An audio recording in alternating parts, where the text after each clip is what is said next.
Assalamualaikum warahmatullahi wabarakatuh. Nama saya Muhammad Farul Zaki, NPM 2003-022015, Prodi S1 Perbankan Syariah kelas D YIN Metro.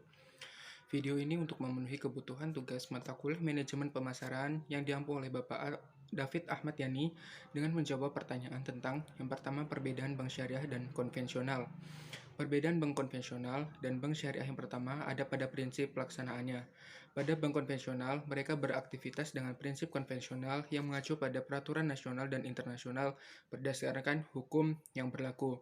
Sementara prinsip bank syariah didasarkan pada hukum Islam dan mengacu pada Al-Quran dan hadis, serta diatur oleh fatwa ulama sehingga seluruh aktivitas keuangannya menganut prinsip Islami. Perbedaan bank konvensional dan bank syariah yang kedua adalah tujuannya. Bank konvensional memiliki tujuan keuntungan dengan bebas nilai atau dengan prinsip yang dianut oleh masyarakat umum.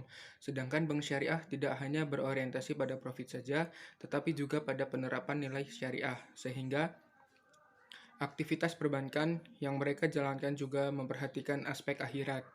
Yang ketiga, sistem operasional. Pada bank konvensional menerapkan suku bunga dan perjanjian secara umum yang didasarkan pada aturan nasional. Akad antara bank dan nasabah dilakukan berdasarkan kesepakatan jumlah suku bunga. Sedangkan bank syariah tidak menerapkan bunga dalam transaksinya karena menganggap bunga sebagai bagian dalam riba.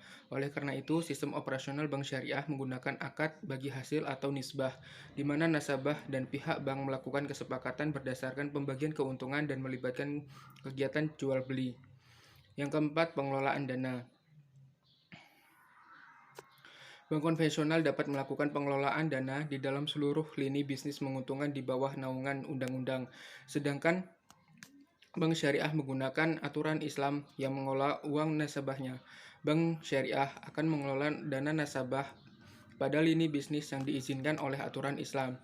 Jadi, uang nasabah tidak boleh diinvestasikan atau dikelola pada bidang usaha yang bertentangan dengan nilai Islam. Pertanyaan kedua yaitu produk-produk dalam bank syariah. Yang pertama, tabungan syariah. Tabungan syariah terkait dengan adanya kesepakatan atau akad antara nasabah dan bank, yaitu akad mudharabah tentang simpanan yang mengelolanya, yang pengelolaannya diberikan kepada bank dengan sistem bagi hasil. Produk syariah ini menerapkan sistem bagi hasil, jadi bukan bunga karena adanya unsur riba yang tidak halal.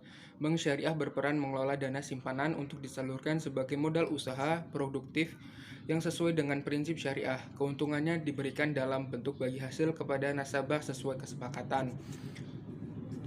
Yang kedua, deposito syariah. Deposito syariah adalah bentuk simpanan berjangka yang dikelola bank syariah. Produk ini biasa didapatkan untuk nasabah perorangan dan perusahaan dengan menggunakan prinsip mudharabah. Deposit syariah bisa ditarik setelah jangka waktu simpanan telah berakhir atau jatuh tempo, yaitu pilihan 1 bulan, 3 bulan, 6 bulan, 12 bulan, hingga 24 bulan. Yang ketiga, gadai syariah. Gadai syariah adalah produk pinjaman tunai dari bank syariah kepada nasabahnya, khususnya dalam hal ini, gadai syariah menggunakan akad ran atau ijaroh. Sebagai syarat utama, nasabah wajib menyerahkan barang jaminan. Pada penerapannya, jika nasabah atau debitur tidak sanggup melunasi cicilan, barang jaminan akan dijual untuk menutupi utang.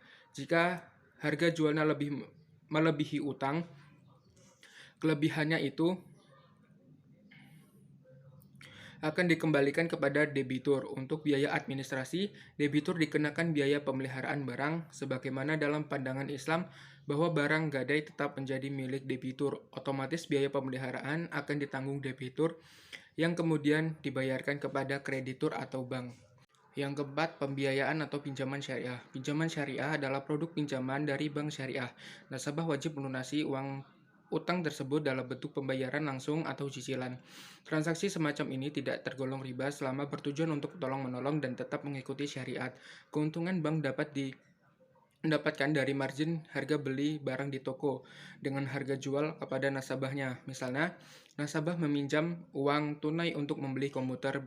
Bank syariah Bank syariah akan membelikannya terlebih dahulu di toko, lalu komputer itu dijual kepada nasabah dengan harga yang telah dimasukkan margin. Yang kelima adalah giro syariah. Giro syariah adalah produk simpanan di bank syariah yang dana bisa ditarik dengan menggunakan cek atau bilet giro selain kartu ATM. Sekian yang bisa saya jawab. Sekiranya ada kesalahan saya mohon maaf. Saya akhiri. Wassalamualaikum warahmatullahi wabarakatuh.